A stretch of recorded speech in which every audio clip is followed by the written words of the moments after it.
Après son décès le samedi 5 février dernier, El Hadj Moudjahidou Damala, le désormais ex-imam de la grande mosquée centrale de Porto Novo, a été inhumé ce dimanche au cimetière musulman de Porto Novo.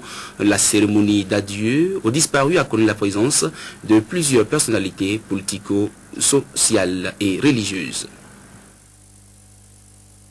Il a consacré toute sa vie à l'islam et son nom est inscrit à jamais dans la mémoire des fidèles musulmans de la ville capitale.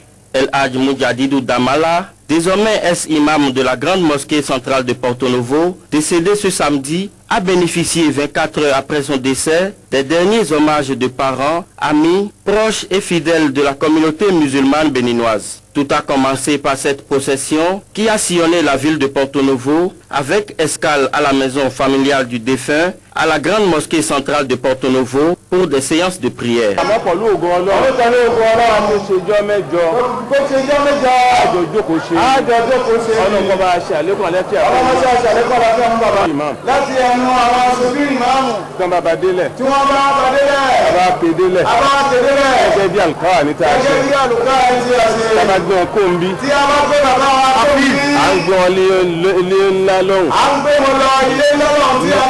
Cette cérémonie d'adieu aux disparus a connu la présence de plusieurs personnalités politiques et religieuses du Bénin. Pour les uns et les autres, la disparition de El Hadj Moudjahidou Damala est une perte pour la communauté musulmane béninoise. Il s'en va en laissant une communauté musulmane orpheline et je prie le Seigneur que le Seigneur nous désigne une autre personnalité comme lui qui pourra avoir toutes les qualités qu'il a, avec lesquelles il a géré cette communauté pendant tout le temps, sans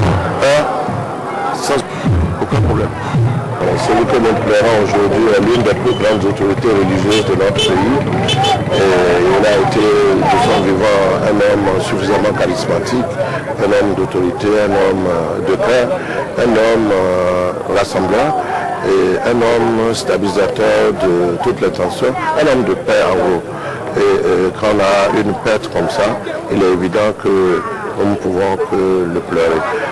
Toute sa vie, on ne l'a pas considéré comme un homme d'une seule famille. On l'a considéré comme le père de la communauté musulmane à Porto Novo. J'aurais bien voulu être comme lui.